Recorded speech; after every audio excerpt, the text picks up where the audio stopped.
Liberando sus frenos.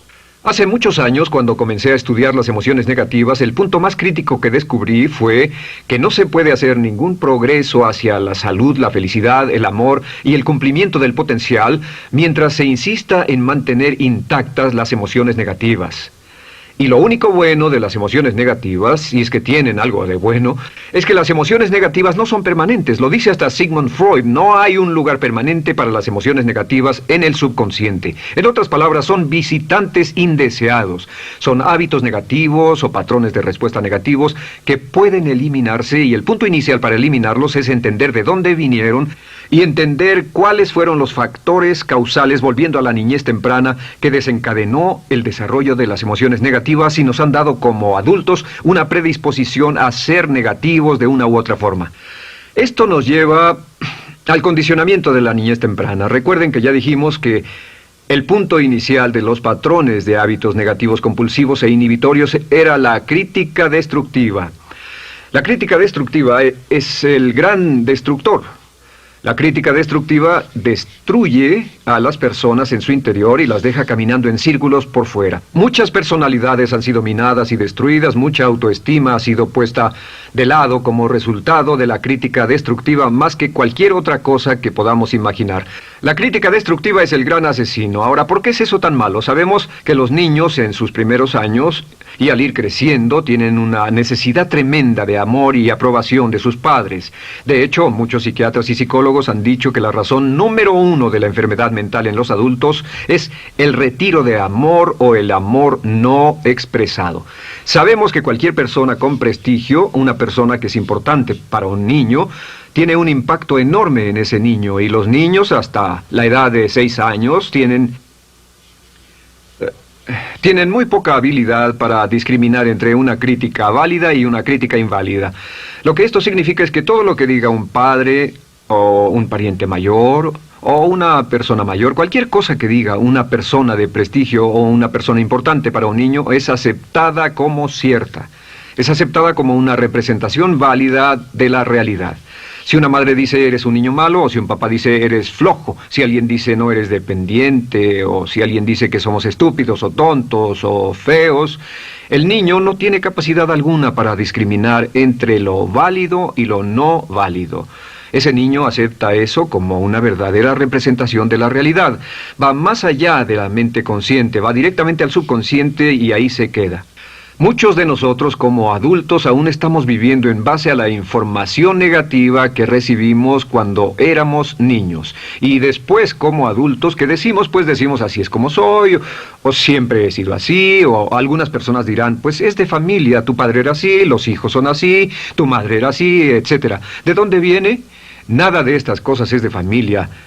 Por ejemplo, cuando estaba creciendo, mis padres habían sufrido la depresión y la depresión les produjo un impacto enorme.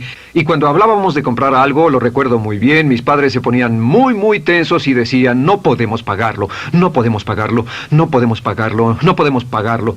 Tenían una mentalidad de carencia, esta mentalidad de no podemos pagarlo toda su vida. Y luego yo crecí y aunque nunca he experimentado la depresión, y la mayoría de ustedes, 10, 20, 30, 40 años después, aún estamos diciendo, no puedo pagarlo, no puedo pagarlo, no puedo pagarlo. Aún tomamos como base esas frases críticas, esas frases emocionales que usaban nuestros padres. Tal vez sus padres les decían como mi padre me decía a mí una y otra vez, nunca acabas lo que empiezas, nunca acabas lo que empiezas. Nunca acabas lo que empiezas. Eres un flojo, nunca acabas lo que empiezas. Y cuando fui adulto tuve muchos problemas para acabar lo que empezaba. Al acercarme al final de la tarea, comenzaba a sentirme ansioso y buscaba cualquier excusa por posponerla o retrasarla. El segundo factor que nos predispone a emociones negativas es la falta de amor. Sabemos que las personalidades de los niños se desarrollan al grado en que reciben una alta calidad y una alta cantidad de amor de sus padres. Existe una relación de 1 a 1 entre la cantidad de amor, la calidad de amor y una personalidad sana. Ese amor negado o la privación de amor es la causa clave de la infelicidad, la negatividad y la enfermedad mental en los adultos. Para que un niño se sienta realmente amado, el niño debe tener padres con buenos conceptos, y la mayoría de nosotros tuvimos padres que fueron víctimas de sus padres, que a su vez fueron víctimas de sus padres. Un escritor famoso dice que todo el mundo es víctima de una víctima. Todos son víctimas de víctimas. Nuestros padres quisieron criarnos de la mejor forma posible, pero ellos mismos fueron víctimas de víctimas. Y para que un niño se sienta realmente amado, deben existir 3 condiciones. La condición número 1 es: los padres deben amarse a sí mismos. Los padres deben amarse a sí mismos. Recuerden, nunca le podrán dar más amor a otros que el que sienten por sí mismos. Si no se aman a sí mismos, no pueden amar a sus hijos. Si tienen un poco de amor por sí mismos, deben difundirlo en sus hijos. Si tienen poco amor por sí mismos y es absorbido por sus esposos, entonces, a veces, aunque deseen amar a sus hijos, no tienen amor que darles. Sus padres querían amarlos y en muchos casos no tenían amor para darles. Y eso es porque nunca lo recibieron cuando crecieron. El segundo requisito es: los padres deben amarse mutuamente.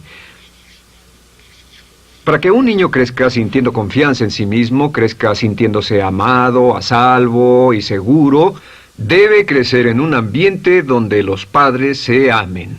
No hay nada que le dé más temor a un niño que crecer en un hogar donde los padres peleen entre sí, donde los padres no se amen, donde haya dificultades, porque el niño siempre tiene una tendencia, primero que nada, ser una víctima, pues al niño se le grita y se le vocifera, y entonces cree que la razón por la que mamá y papá pelean es su culpa. Ahora, una investigación interesante: como hay muchas familias de un solo padre, la investigación interesante muestra que cuando uno de los padres se va como resultado de una separación o un divorcio, los niños que quedan invariablemente están convencidos de que la razón por la que el otro padre se fue se debió a algo que él hizo. Y es importante que si un matrimonio o una relación va a terminar y uno se va a ir, que el padre que se quede les diga a los niños una y otra vez que la razón por la que la relación no funcionó no tuvo nada que ver con ellos. Solo tuvo que ver conmigo y con papá, conmigo y con mamá. No tiene nada que ver con el niño. El niño necesita oírlo muchas veces antes de que se sienta confiado y seguro. Y por supuesto, siempre es mejor que un niño sea criado por un padre que lo ama que por 2 padres que no se aman. Una tercera condición que debe cumplirse si no quiere que exista la falta de amor es que los padres deben amar al niño. Los padres deben amar al niño. Bueno, esto parece muy obvio y muy lógico. La verdad es que, y esto es lo más difícil para usted y para mí como adultos, que ni siquiera lo pensamos, que es posible que nuestros padres no nos quisieron. No porque no lo intentaran, querían amarnos y tenían la intención de hacerlo, desde luego, etcétera, etcétera, pero simplemente como tenían conflictos mutuos y problemas sin resolver con sus padres, y sufrieron la guerra y la depresión, tenían que hacer carrera y otras responsabilidades, nunca lo lograron totalmente. ¿Entienden? Esa fue la dificultad. Lo deseaban, pero nunca lo lograron. La única forma en que puede amarse a un niño es pasando una gran cantidad y calidad de tiempo con el niño. Tiempo en gran cantidad y calidad con el niño. 10 minutos al día no bastan. Los niños se consideran valiosos según el grado en que las personas más importantes en su vida pasen tiempo con ellos. Si las personas más importantes en su vida, sus padres, solo pasan poco tiempo con ellos, los niños concluyen que la razón para ello es que tienen muchos defectos, que hay algo esencialmente malo en ellos y que por eso sus padres no pasan más tiempo con ellos. Los niños no piensan con la razón, lo hacen en forma emocional. Solo piensan: mi padre está aquí, me ama, y si no pasa tiempo conmigo, él o ella no me aman. Y si cualquiera de esas 3 condiciones existió o más cuando estaba creciendo, los padres no se amaban a sí mismos, o no se amaban mutuamente, o tal vez no lo amaban porque nunca lo lograron, aunque querían, entonces usted debe haber crecido en conjunción con la crítica destructiva que se llama culpa. ¿Y qué es la culpa? Pues simplemente la culpa es un sentimiento de no valer mucho. ¿De dónde sacamos este sentimiento? Lo obtenemos cuando continuamente gente importante nos critica en nuestra vida y simultáneamente no nos dan el amor que necesitamos. Sentimos que no valemos mucho o que no valemos nada. Y un sentimiento de culpa nos lleva a un sentimiento de falta de mérito, falta de valor y culpa. Y esa culpa, ese sentimiento de falta de mérito, es el mayor problema del siglo XX, la principal fuente de enfermedad mental. Es la fuente principal de los problemas en las relaciones, la fuente principal de enfermedad psicosomática, la fuente principal de la mayoría de los problemas que afectan a nuestra sociedad. Es el profundo sentimiento de culpa y falta de mérito que se expresa o se esconde en los pensamientos o en la actitud: no valgo suficiente, no valgo suficiente. No valgo suficiente. Ya hablamos de la autoestima y de lo importante que es. La autoestima significa me quiero mucho, me quiero mucho, me quiero mucho, me quiero mucho. Las personas que han sido criadas con críticas destructivas durante su vida no solo no se agradan a sí mismas, no sienten que sean lo bastante buenas para nadie, y en muchos casos están llenos de odio por sí mismos. Se odian a sí mismos, se autocondenan o se detestan. Y verán que esto sale en sus conversaciones y sale en sus relaciones con otras personas. Las personas que no se quieren a sí mismas, aunque quieran tener buenas relaciones, simplemente no son capaces de ello. Las personas que piensan que no son buenas para nada siempre lo hacen aflorar, siempre será un problema. Ahora, ¿cuál es la razón principal de la culpa? ¿De dónde viene la culpa? La culpa viene de 3 fuentes negativas: padres negativos, influencias negativas o religión negativa. Una de las 3. Cualquiera de estas 3 usa la culpa. De la culpa se valen y aprovechan, en especial los padres y las organizaciones religiosas, por 2 razones. Una es el castigo. La culpa se usa para castigarnos. Cuando estamos creciendo, el castigar es la forma más fácil de hacer que uno se sienta mal.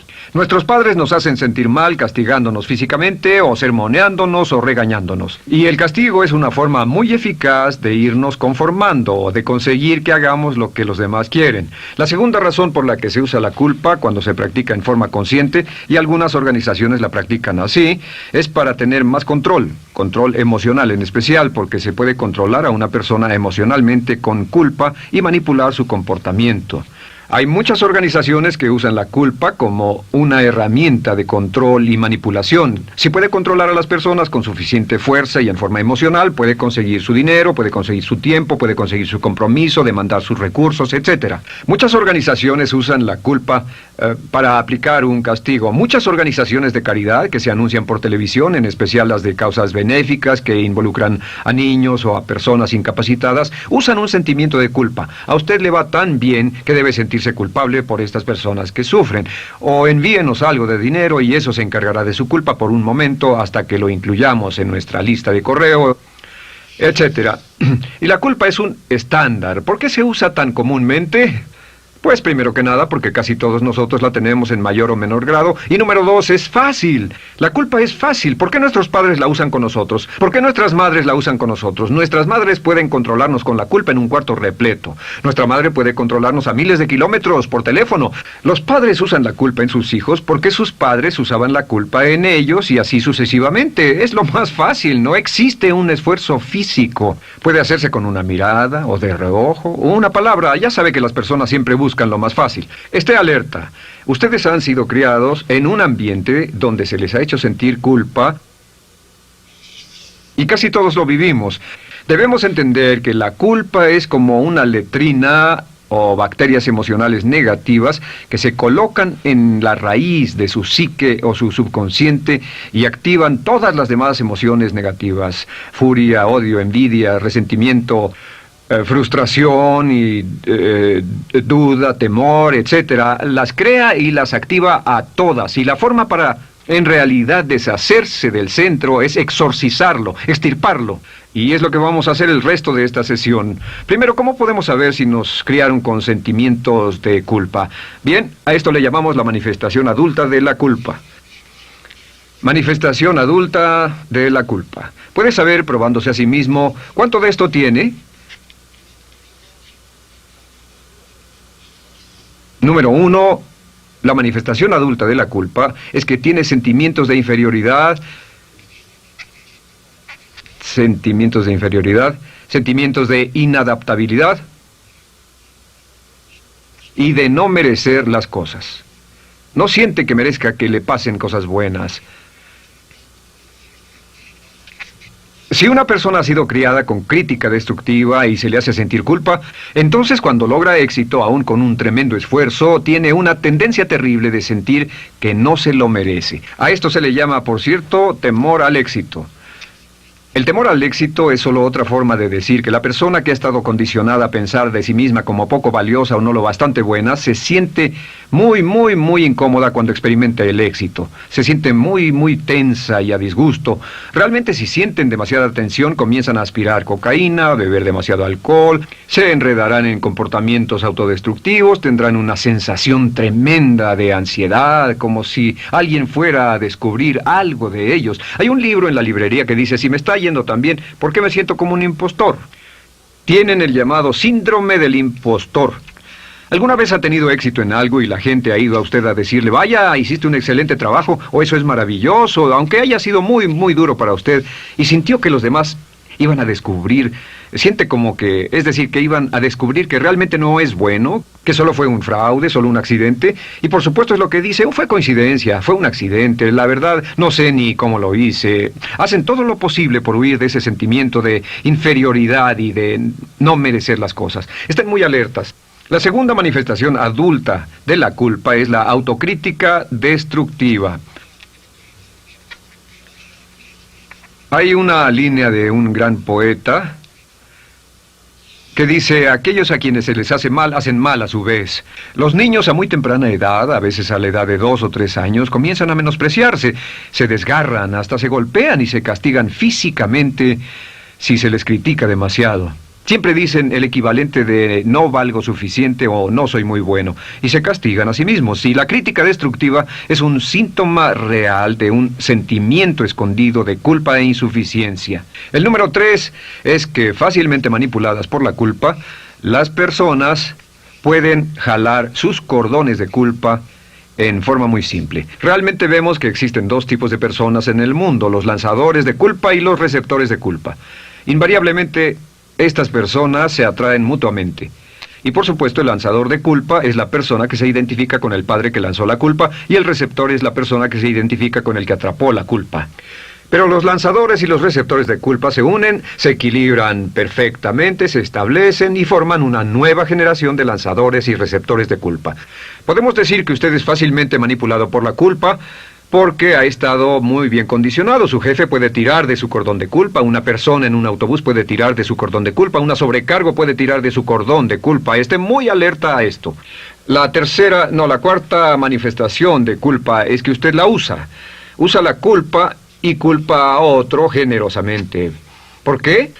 Pues si ha funcionado en usted, la hará funcionar en ellos. Le parecerá que es un intercambio, un trato muy justo. Usa la culpa y la culpabilidad y se convierte en la base de sus relaciones con los demás. Cuando algo sale mal, les echa la culpa a ellos. Algo sale mal, culpa a alguien más. En cuanto hay un problema, busca a quién culpar. Un experimento muy interesante con la cámara escondida hace algunos años, fue que hicieron una plancha de hielo y la pusieron en la acera sin que nadie los viera. No hacía mucho frío, pero lo hicieron y observaron cómo reaccionaban las personas cuando pasaban por ahí, cuando caminaban por ahí, llegaban a esa plancha de hielo, se desequilibraban y se resbalaban, y lo primero que hacían era observar a la persona más cercana a ellos, enojados, verdaderamente furiosos, en otras palabras, buscaban a quién culpar. Y si no había nadie cerca de donde habían caído, se levantaban otra vez, miraban a su alrededor, no había nadie y entonces pateaban el piso, pateaban con fuerza y se iban.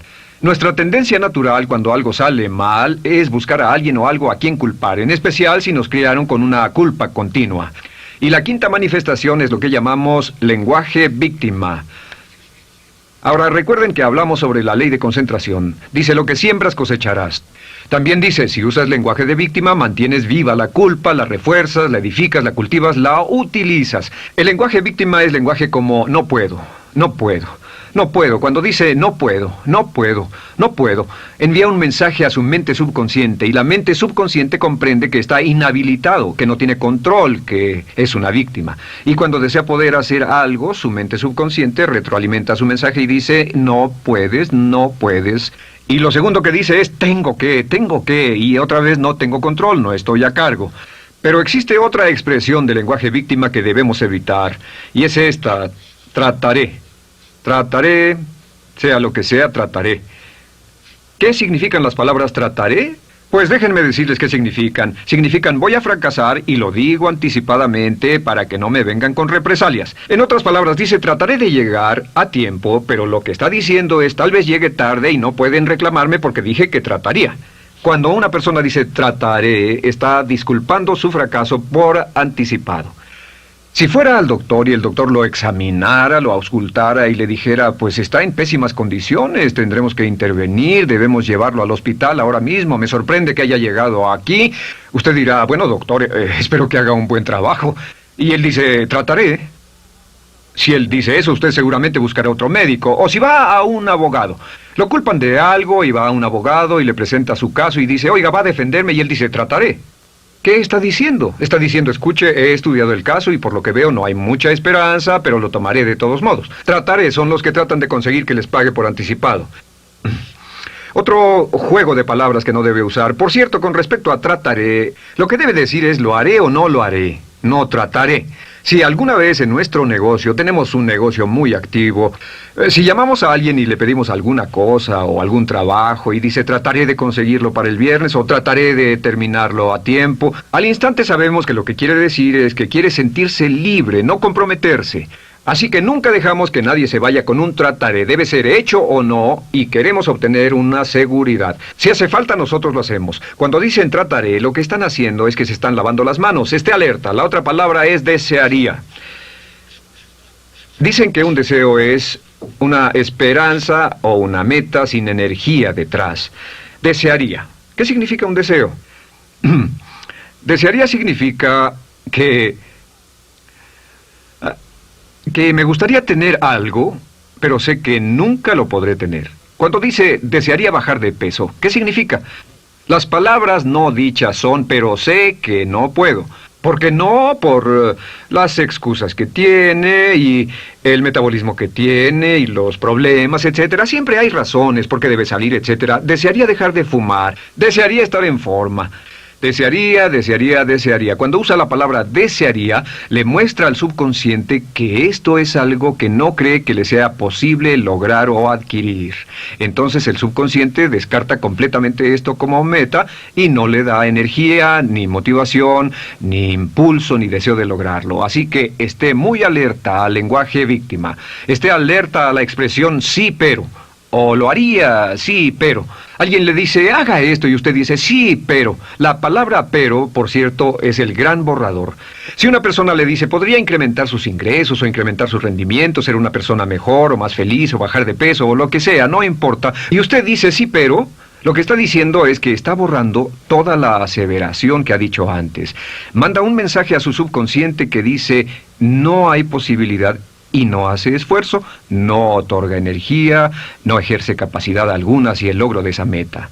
Y las personas que han sido criadas con culpa tienen 5 cualidades o 5 manifestaciones de adultos. Una es que se sienten inferiores, se sienten inadecuadas, sienten que no merecen que les pasen cosas buenas. Estén muy alertas a eso. El número 2...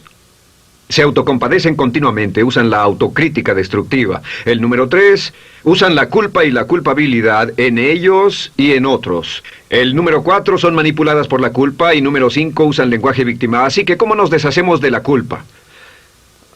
¿No es sorprendente cómo se aclara esto? Este pizarrón, todo se borra. Tengo una varita mágica cuando me voy a sentar al escritorio.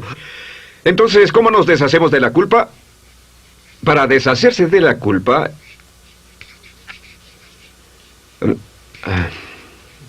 este es el proceso. Tiene algunos pasos importantes. Número 1, el primero de la lista, elimine la autocrítica. Elimine la crítica autodestructiva. En otras palabras, nunca diga nada destructivamente crítico de usted mismo. No lo diga.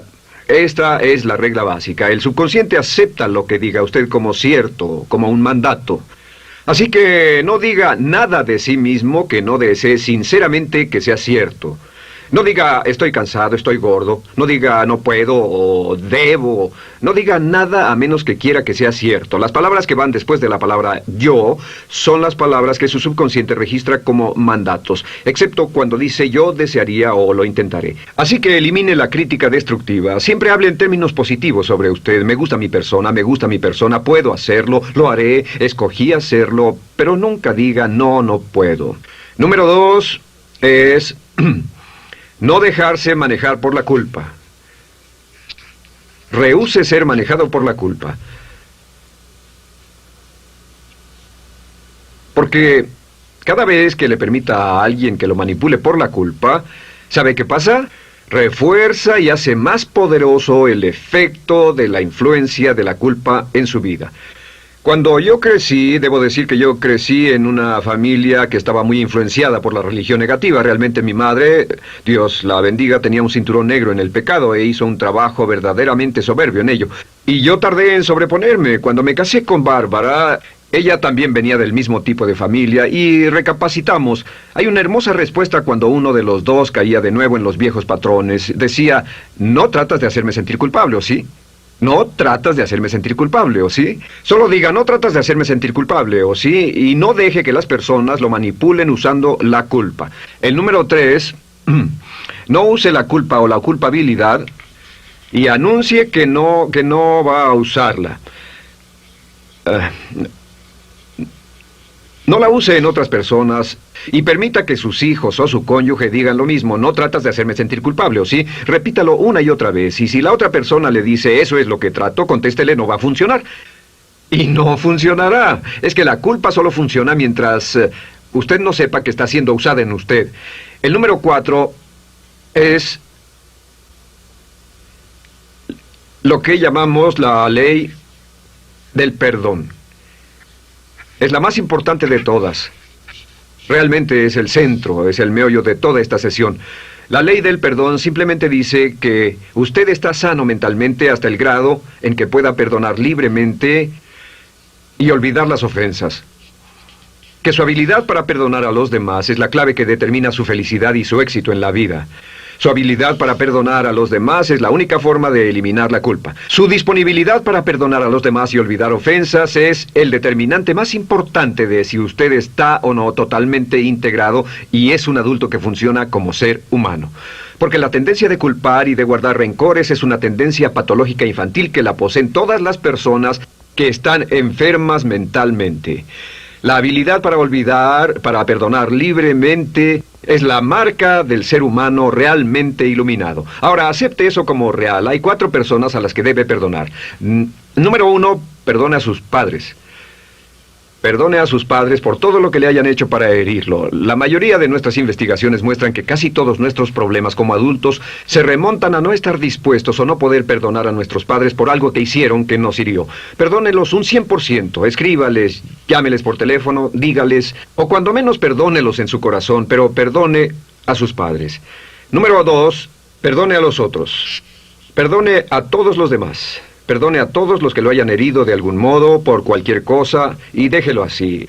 Ahora, hay muchos que dicen no puedo perdonar a esa persona por lo terrible que me hizo. Pero recuerde esto, el perdón es perfectamente egoísta. El perdón no tiene nada que ver con la otra persona, solo tiene que ver con su paz mental y con su propia integridad mental. Número 3, perdónese a sí mismo. Perdónese por todas las cosas débiles, tontas, insensatas y estúpidas que haya hecho, porque todas las personas han hecho cosas tontas, insensatas, estúpidas y ridículas, pero perdónese en un 100%.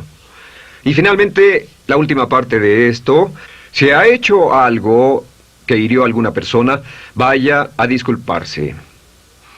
Es sorprendente el hecho de vidas que se arruinan año tras año por personas que no tienen la fortaleza intestinal, las agallas y el valor para decir lo lamento.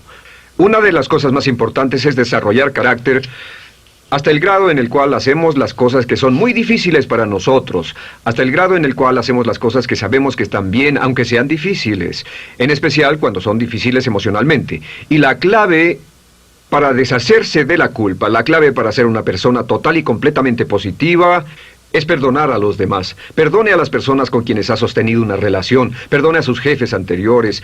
Perdone a los amigos que lo han herido. Perdone las inversiones que estuvieron equivocadas. Perdone a los jefes que lo despidieron. Perdone a sus padres. Perdone a todo el mundo. Desarrolle una actitud hacia la vida con la que rehúsa guardarle rencor a los demás.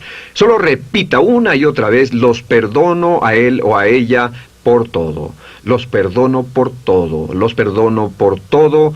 Y eso es todo. La clave para librarse de las emociones negativas es rehusarse totalmente a continuar con cualquier situación negativa. No olvide que es un acto muy egoísta y será tan egoísta como usted quiera. El acto del perdón lo libera y libera a la otra persona y le garantiza que se moverá rápidamente hacia el cumplimiento de su potencial. Para tener éxito, una mujer debe ser mejor en su trabajo que un hombre. Golda